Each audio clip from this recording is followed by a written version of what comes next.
আসসালামু আলাইকুম ভিউয়ার্স। আজকে আমার চেম্বারে অনেক দূর থেকে একজন পেশেন্ট আসছে। সেই পাবনা নাটোর না? উদাসপুর নাটক। আপনি ১ম আমার কাছ থেকে কত তারিখে ওষুধ নিছিলেন? মে মাসের ২৯ তারিখে আমি ওষুধ হাতে পাই। আচ্ছা, আমার এখানে সরাসরি এসে ওষুধ নিছেন নাকি কুরিয়ারের মাধ্যমে? না, আমি কুরিয়ার মাধ্যমে ১ম ওষুধ নেই। কুরিয়ারের মাধ্যমে ১ম ওষুধ নেয়। তখন যে উপসর্গগুলো ছিল, যদি আমরা ধরে নেই যে ১০০% আপনি কষ্টতে তখন ভুগতেছিলেন। বর্তমানে এখন কতটুকু আপনার তার উন্নতি হইছে? কত পার্সেন্ট দিবেন আপনি সেটাতে?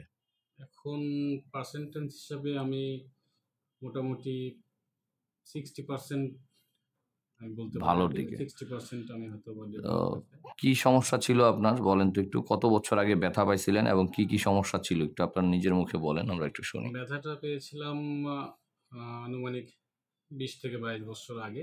আচ্ছা, তো তারপরে মাঝে মধ্যে ব্যথাটা হইতো। ১ম অনেকদিন পরে হতো। আচ্ছা। ২ বছর ৩ বছর পর হঠাৎ হয়তো ১ বার হইতো। এই অবস্থায় বেশ অনেক বছর কেটে যায়। এই ইদানিং ১-১.৫ বছর আগে আরকি হঠাৎ করে আমার আ ডান ঠ্যাঙের ওই ব্যথাটা অনুভূত হয় আরকি। রগে টান লাগে প্লাস ব্যথা, যন্ত্রণা, হুম। বেশি সময় হাঁটতে পারতাম না। আমরা হসপিটালে ওনার রিপোর্টটা দিয়ে দিব। ওনার প্রায় নাম্বার 1 থেকে ধরে 5 এবং S1 পর্যন্ত আমরা দেখলাম যে ডিস্কগুলাতে সমস্যা আছে। হ্যাঁ? তো আমরা ওই মতো অবস্থায় ওনাকে ১ম ডোজ ওষুধ কুরিয়ারের মাধ্যমে জি, পাঠাইছি। গত মাসের ২৮ তারিখে আপনি ওষুধ হাতে পাইছেন। আমাদের এখান থেকে আমরা ২৭ তারিখে মেবি সেন্ড করছিলাম। উনি খারাপ সিচুয়েশন এ ছিল। অনেক দূর থেকে আসতে পারে নাই। যাক, এখন ঢাকায় উনি যেকোনো একটা কারণে আসছে আমার সাথে দেখা করার জন্য অন্ততপক্ষে। 2nd ডোজ ওষুধ নিতে আসছেন, এই জি, তো? জি। যাক, আলহামদুলিল্লাহ, আমরা ওনার নিজের মুখে শুনলাম যে একজন PLAD রোগী মোটামুটি এত দূর থেকে মোটামুটি 60% সুস্থতা হওয়ার কারণেই উনি 2nd ডোজ ওষুধ নিতে আমাদের এখানে আসছে। আশা করি, আমরা ওনাকে বলছি যে ৩ মাস অন্ততপক্ষে ওষুধ খেতে হবে। ওনার যে সিচুয়েশন ছিল রিপোর্টে।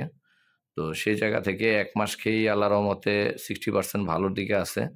আশা করি যে উনি 2nd ডোজ ওষুধ খেলে ইনশাআল্লাহ আরো ভালোর দিকে যাবেন।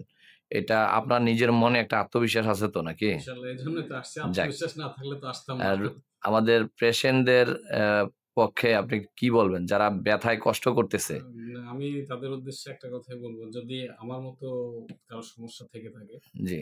তাহলে অবশ্যই আপনার সঙ্গে যোগাযোগ করুক। সেটা অনলাইনে হোক অথবা সামনাসামনি হোক। আচ্ছা, না, অনেকে মানে বিশ্বাস করতে চায় না যে আসলে PLAD কি হোমিও আসলে ওষুধের তো মাধ্যমে ভালো হয় এই তো কিনা?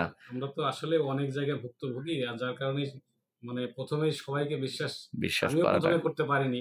আপনি মার্চ মাসে আমার সাথে যোগাযোগ করছিলেন ১ম। হ্যাঁ, অনেকদিন ওয়েটিং এ থাকার পরে আপনি তারপরে আমি ওষুধ নিছি আপনার কাছে। মে মাসের ২৮ তারিখে এসে ওষুধ নিছেন। জি। যাক, ঠিক আছে। তাই একটাবার বিশ্বাস করে দেখতে পারেন আরকি। আমি হ্যাঁ, পেশেন্টদের উদ্দেশ্যে বলব আরকি। যারা এই বিষয়ে ভুক্তভোগী আচ্ছা। তাদেরকে বলব যে একটাবার অন্তত বিশ্বাস করে দেখতে পারেন। অনেক ধন্যবাদ। জায়গায় তো অনেক টাকা-পয়সা আমি নিজেও খরচ করেছি। বিশেষ করে এলোপ্যাথিক লাইনে আমি প্রায় ২০ থেকে ৩০,০০০ টাকা খরচ করেছি। কিন্তু কোনো ১% ও কোনো উপকার পাইনি। উপকার পান নাই। ঠিক আছে? আলহামদুলিল্লাহ আল্লাহ পাকের অশেষ মেহেরবানি আপনাদের ওসিলায় একটু হলেও আমি উপকৃত হইছি। এতে আমি আবার ২য় ডোজ ওষুধ নিতে আসছি। আচ্ছা। যাক, এটাই আমাদের মানে সবচাইতে বড় পাওয়া। কারণ সবাই টাকার জন্য চিকিৎসা পেশাতে যারা আছে চিকিৎসা দিচ্ছে। টাকা সবারই দরকার। সকল ডাক্তারই দরকার। আমরা এখানে কোনো ডাক্তারদেরকে হেয় প্রতিপন্ন করে কথা বলব না। কারণ আ অপারেশনের কেস যেগুলো ওগুলো আমরা সার্জেনদের কাছে যাইতে হয়, কিছু করার নেই। আর যারা মেডিসিনের মাধ্যমে ভালো বা ব্যায়ামের মাধ্যমে ভালো হওয়ার অবস্থানে আছে, তাদেরকে অবশ্যই আমরা চেষ্টা করি যে আমাদের জায়গা থেকে চিকিৎসা দেওয়ার জন্য। আল্লাহর রহমতে আপনাদের দোয়ায় অসংখ্য রোগীরা ভালো হচ্ছে। ঠিক আছে জিয়াউর রহমান ভাই, আপনাকে অসংখ্য ধন্যবাদ ভিডিও দেওয়ার জন্য। জি, আপনাকে অনেক ধন্যবাদ। ভালো থাকেন।